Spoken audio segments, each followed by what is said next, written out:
Okay, folks, you're very welcome to DSS Coaching Series, proudly sponsored by the Locker Room Podcast.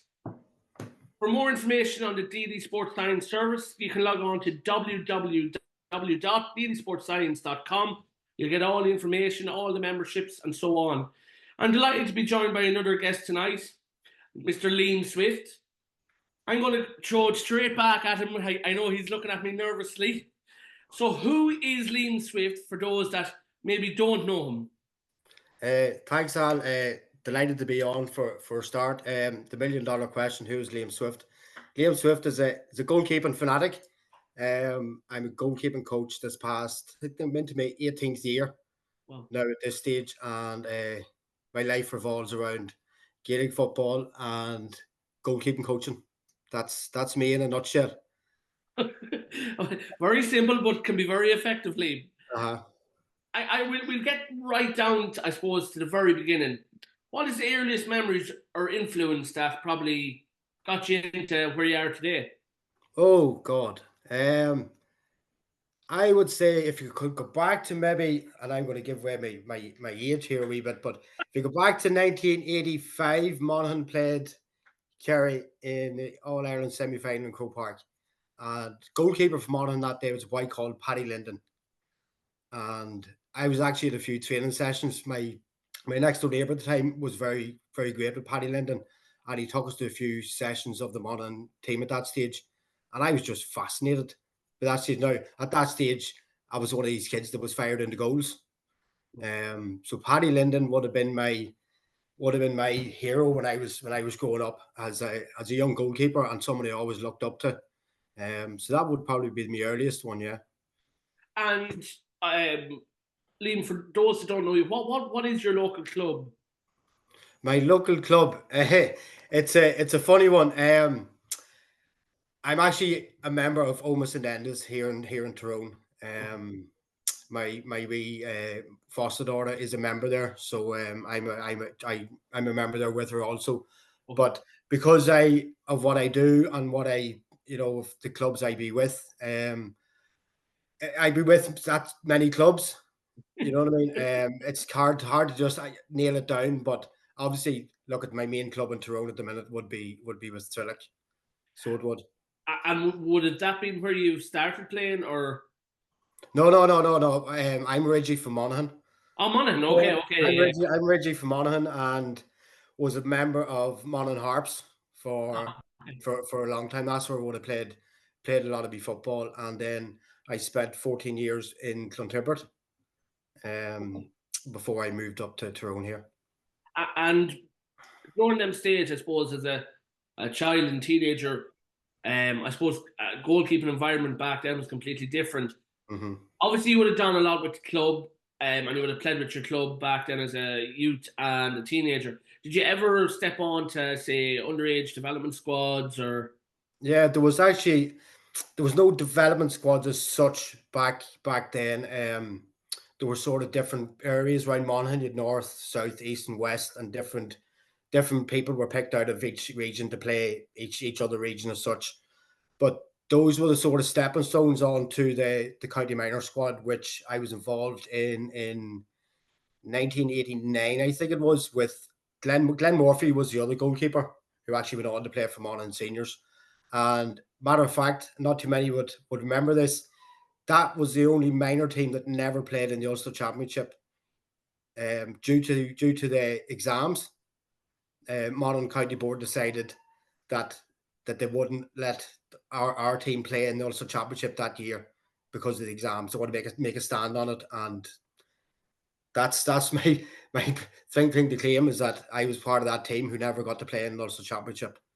So did you train like were you or yeah what? Because we had the Ulster League as it still goes on at the minute, and we actually got to the final against Armagh. It was in Scotstown. They beat us by a point, I think it was. David Marsden and them boys were playing at that time. And then after that, we went for a bite to eat in the Four Seasons Hotel, and we were told then that that's it, the journey's over, that we wouldn't be playing in the Ulster Championship that year. Wow. Yeah. Mm-hmm. Tough. It was tough at the time because that's what you're playing for. Is that time the minors were playing for the senior games, and you would have been playing in Clonus at what 20,000 people. You know what I mean? So Yeah, as a we never teenager, got. it would have been Yeah, unbelievable. we never got that. You know what I mean? So And what led you down the path to coaching, or where did that come from? right now, as the people who would know me, I'm not the tallest person in the world. Okay. Uh, so even though yes, I played goals up into county minor level. And I'm not going to name the person, but a very famous soccer person in Monaghan came to me one day and says, "Liam, you may give up." He says, "You're never going to make it." He says, "You just haven't got the stature for it. You're not tall enough." Blah blah blah. And that was a bit like a red flag to me, saying I said, "Right, I'm going to prove this man wrong." And eventually went on to play at a decent level, club level in Monaghan at the time. But then I took the mad notion and joined the army. So I did at Right. at the age of 19. But it was actually when I was living in Clontarf, Al, that um one of the club members called up the house one day and said, "Liam, you wouldn't mind coming down and coaching one of the under 14 keepers." Now he knew I had an interest in goalkeeping and all that sort of stuff. And um I go, "God, what am I going to do here?" Head was in a spin. I didn't know where to turn, what to do. So I jumped onto YouTube and I scribbled down a few drills in YouTube, went down and done the drills with the young fella. And suppose a couple of weeks after that, it goes, right, there has to be, there's something in this, because there's nobody in the area doing goalkeeping coaching. And lucky enough at the time, Marty Corey was a member of Clontarf, and Marty was the coaching officer with Monaghan GAA. So he got me into the Monaghan development squads as a goalkeeping coach. Um, and then I sort of pushed myself on after that, because I would have done a few trips overseas with the army. And while I was away, I done my research while I was away. How do I get qualified? What do I need to do? Because there's nothing in the GAA world to help Yeah, you with goalkeeping coaching. It's not there. It's not yeah, there's there. no qualification. Yeah, yeah. No, there's nothing there. So I went down the soccer route. So it Okay. did. Cost me a lot of money, but I think that it's that has stood me to today. Doing me diplomas and certificates. I've done up as far as me C license with the IFA, sorry, the FAI down here or down Okay. south. Yeah, yeah. Um, now I could go and do me B license, but if I was to do me B license, it's no benefit to me as a Gaelic goalkeeping coach. Yes, as a soccer goalkeeping coach, it'll benefit me, but as a Gaelic goalkeeping coach, it won't benefit me going down that way. And I suppose a goalkeeper's a very, I suppose, specific area. Mm-hmm. So when you're obviously done all the qualification stuff like that, were you solely focused on Gaelic games, or were you working with soccer, or was there any transitions across, or Basically, what I took out of the coaching courses was the ability to be able to be okay, able to spot fix, and I'm big into fundamentals. So yeah, because obviously if your fundamentals aren't right, everything else doesn't work. So I was big. And still am big into the fundamentals, no matter who I'm with. Um, so that's what I took out of the. It's not the transition from the Gaelic to the soccer, but fundamentals of the actual goalkeeping part would transition no problem. You know. and for yourself, you obviously started the journey. There would have had to been, I suppose, huge learnings from where you started to where you are now, like in Mhm. comparison, and even I suppose for yourself, Liam, the constant, I suppose, what would be the word, change of guard for keepers, as in there's like keepers back in the noughties weren't nearly probably as important as what they are now in today's modern Mhm. game. Like, so Yeah. how did you adapt to all that, or How do you adapt to that? Well, if the people that know me again and people who follow me and on social media will know my hashtag is always learning. yeah, And I carry with that with me every single day of the week when I'm doing my schools coaching, or I'm out with Trillic or the mat, or I'm out with somebody else. Every day I have my little black book is even sitting here beside me. Every day there's some wee bit goes into it. And yes, there was a big transition from the old school goalkeeper probably that I would have grew up with to the modern day goalkeeper now. But I think Mr. Galvin's going to have Got to have a change in that and put the cage around the goalkeeper again. Uh, uh, so we have an understanding of, I suppose, where it all started from you. Then came Liam Swift Goalkeeping Academy. And Yes. I'm kind of doing a bit of research on this today as well, looking at, like, you have worked, well, as far as I can see from social media, with hundreds of kids and teenagers Yeah. specifically focused on goalkeeping. Is that something you enjoy doing, Liam? Yes, because even though when I was with the Monaghan Miners, there was no goalkeeping coaching then, and I got one goalkeeping session with the Monaghan Harps goalkeeper, a boy called Declan McCardle, and that's why I got one session in all my goalkeeping career. I only ever got one. So when I got the opportunity from Precision to actually have my own goalkeeping academy, I sort of tried to think, what's the best way to do this? Do I stay stationary in Oma, or what do I do? And I said, right, I have to think out of the box in this one here. So I wanted to go and help the keepers out there that are not currently getting help. So when I joined up with Precision, it means I could get in contact with the Precision goalkeepers in whatever county it was, say Cork, with Chris Yeah. Kelly. And me and Chris would work together on, and we'd advertise the academy to the keepers. And that's the way I've worked it. And it's been a really, really good success. Is going around to the different various counties. And I'll, to be honest with you, what does surprise me is that, say, the likes of Cork, where we went, or we went to Dublin, whatever it is, there's a question that I will always ask the group of goalkeepers, whether it's 10 or 30, whatever it is, who here gets current goalkeeping coaching within their club, whatever it is. And I think the first time I asked it was down in Cork. And I had one hand went up in the group of, I think it was 35 down in Cork. Now, you think Cork, there'd been something more in Cork, but nothing in it. And then, funny enough, I was actually in Kerry the next day with Shane Murphy, and we asked the same question. But in Kerry, I know a few people that are doing something, Yeah. but a lot of counties, there's nothing happening with the juveniles, so that's why I've decided to do what I do.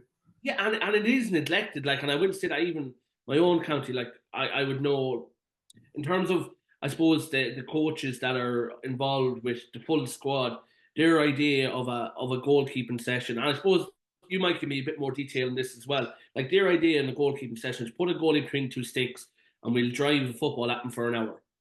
Uh-uh. You, No. you know, and that's I've seen it at Mhm. nearly on every pitch in the county. You know, Yeah. and I actually years ago would have played in goals, and I have an understanding of that. There's a lot more to it than Mhm. just driving a ball at a lad for an hour. You might be able to give us a bit of detail, I suppose, first off, on what your goalkeeping academy is about. Like, what would they be getting in Liam Yeah. Smith, or his goalkeeping academy, or what would you be doing on I an suppose normal? there's two different ways I can look at that. When basically with the academy, when we've a full 2 hour or 2.5 hour session, that will cover all the fundamentals of the goalkeeping, the handling, the footwork, learning how to dive properly, if you're a big one. Then the different types of shot stop and stand up the shot, etc. Then sort of position around the goals for high balls. And then we sort of touch on we do probably the last half hour would be on kickouts. They're not into kicking into space and etc. And actually learning them how to kick the ball. Okay. Um, Getting into routines, all that sort of stuff, where foot positioning, body upright, different, so many different aspects to the kick out. It's not just putting on a tee and kicking it.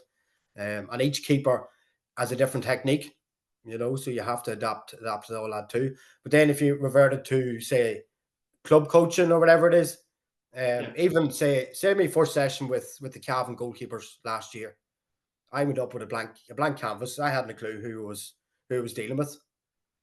Okay. So I put them to a session, and again, it covers all I need to cover, and then at least I know, come the next session, I know what I need to work on, and that's how my session plans will operate after that. Right, okay. Liam, what is your biggest learning curve to date? What is my biggest learning curve to date? Keep your mouth shut. Don't answer the phones. ah, Don't answer the. no. I look at. I'm a big believer now of actually listening an awful lot. Um, Listening to so many of me, even the peers that I'm working with. Because as I said earlier on, I'm always learning. You know what I mean? So that was the big thing. I'm a massive listener now. Definitely listen to a lot of wee tidbits that you will hear in the coaching circles that I'm in. So that would be the big one. Listen and learn. And what would you say would be your greatest achievement to date? Oh, there's a few sitting in there. So there is. Suppose when you come to look at football achievements, All Ireland with Tyrone Ladies in 2018. An All Ireland club title with the Moy. So I had probably doing a warm up in Co Park. You know what I mean? That was the first. Absolutely, the hairs were standing on the back of my neck. Not that there is many, but that was a big one. That doing my first warm up in Co Park. That's look. There's probably so many. Al. Yeah. There's always so many great achievements. The keepers you get to work with. That's to me is the biggest one. What makes a good goalie for you? A good listener. A good listener. Good listener again. No, but in saying that, look at with all the goalkeepers that I coach, it's between myself and the keeper, it's an open book. You know what I mean? Where we can chat to each other, and I can give my point of view, they can give their point of view, and we come to where we need to get to regarding that. So a good goal. I'm a big believer in a good communicator, someone who's very, very confident. Now when I went out starting me coaching, I would have been quite shy in speaking to a group of people. Now I've no issues whatsoever. But that's the big thing, would be a great communicator. Somebody who can just know what they're doing, and be willing to put the work in to get where they want to get to. And I'm going to throw probably another curveball at you as well for especially when you're in that, I suppose special criteria as a goalkeeping coach. Obviously, with the new rules that are coming into play with Jim Gavin and the guys making their committee changes, what do you make of the current state of the game, the good and the bad?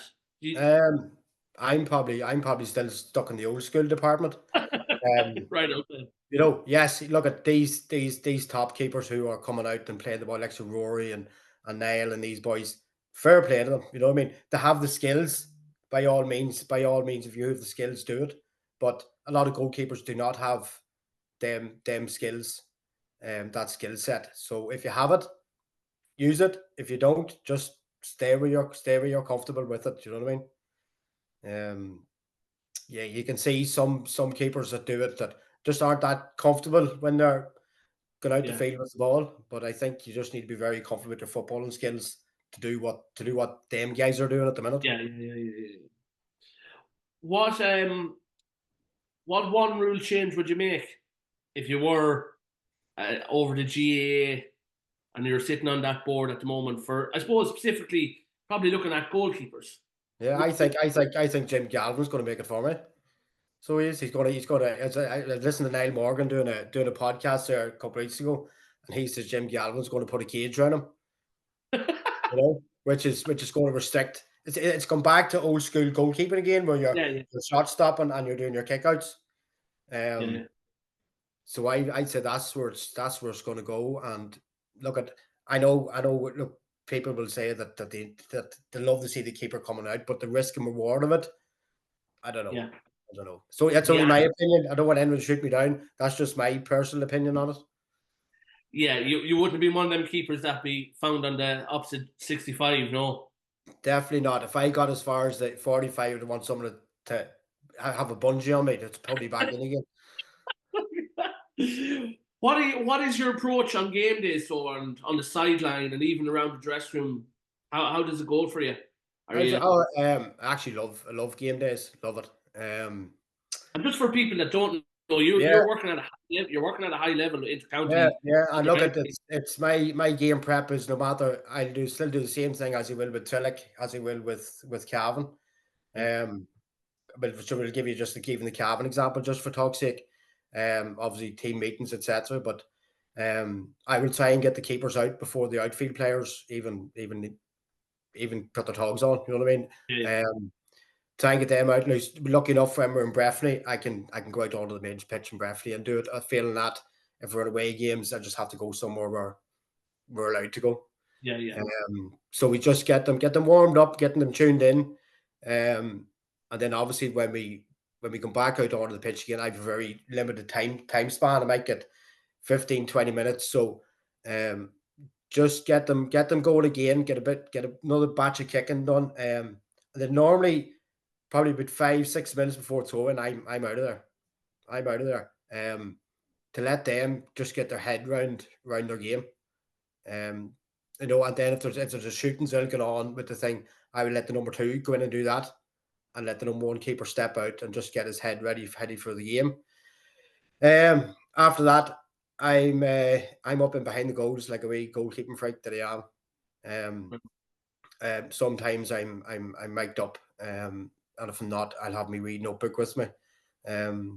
Meet up with the management on the way in at half time, give my few points across, and speak to the keepers as well, and away we go. And I suppose, as you just said, if you're working at an elite senior county level, and you're working with probably top class performers, in my opinion, what in your opinion, or what are the biggest difference, I suppose, in your opinion, between working with an elite athlete and maybe a child that is just starting off?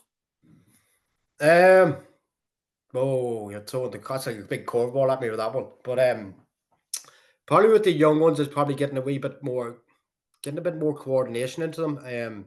Learning them how to actually move their feet and their hands properly. You know what I mean?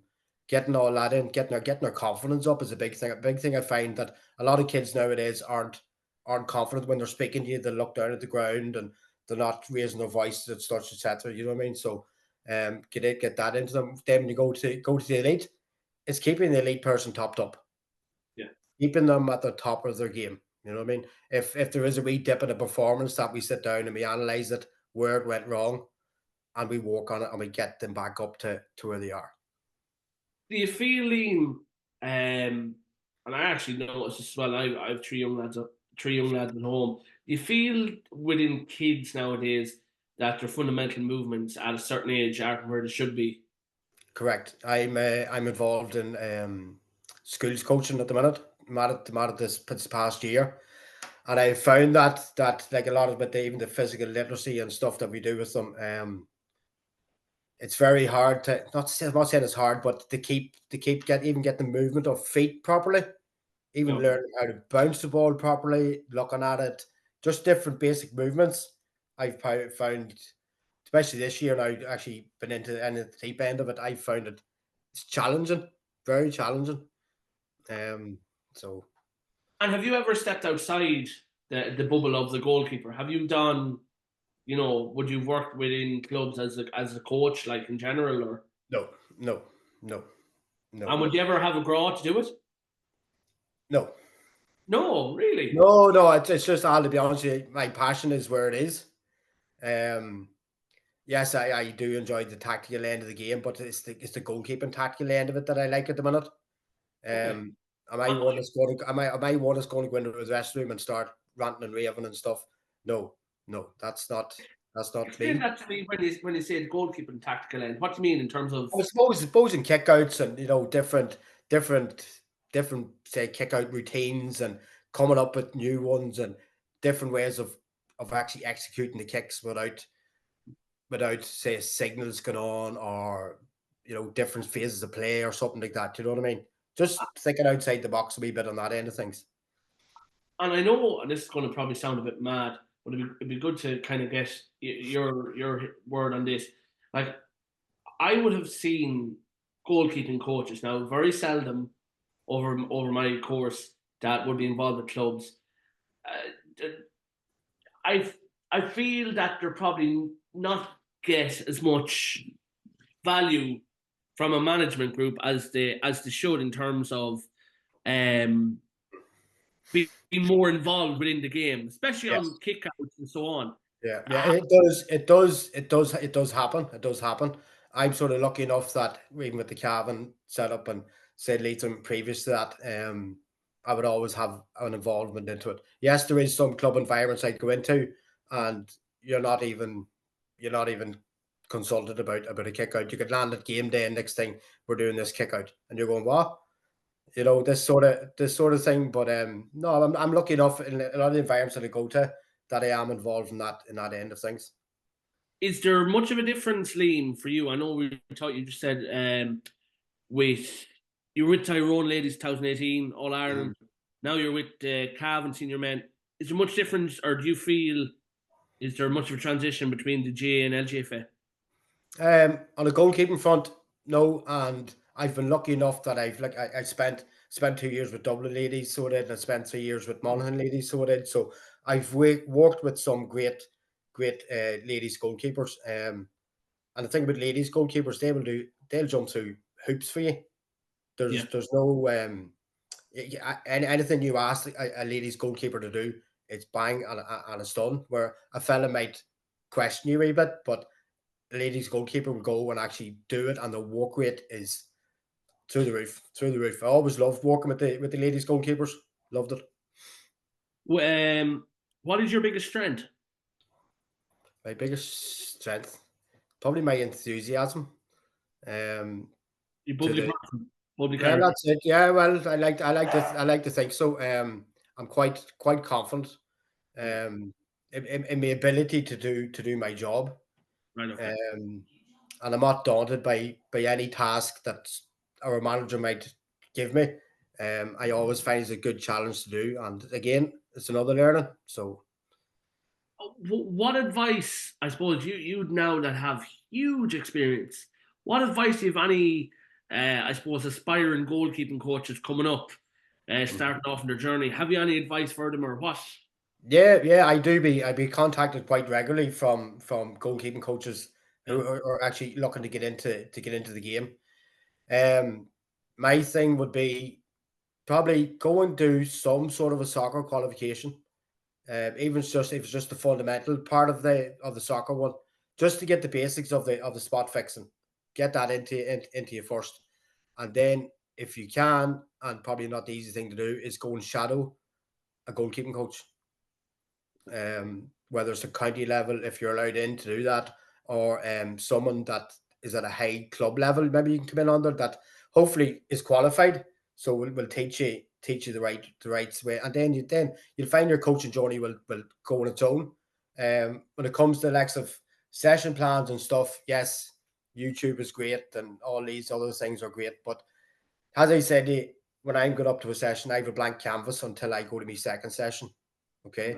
Okay. So it's all right looking on YouTube at all these lovely fancy drills, but is that drill any good to the keeper that you're working with? It might look great, but is it going to benefit the keeper you're going to work with? So I would say think outside the box. Yeah. Don't be afraid to experiment a wee bit with drills that you think might benefit the goalkeeper that you're working with. And don't be afraid to reach out. There's plenty of us. There's plenty of us out there, Yeah. for you to reach out and speak to us and get help with. Like I've had the right few people come up, and even fella travelled up from Tipperary when we done the goalkeeping one there in Armagh with Blaine Hughes. He travelled from Tipperary to come up and watch our session and took his wee notes and whatever he had to, and I helped another wee bit. And he's with the Tipperary Minors as a goalkeeping coach. Wow. Yeah. Where do you go for resources, Liam? Where do I go for resources?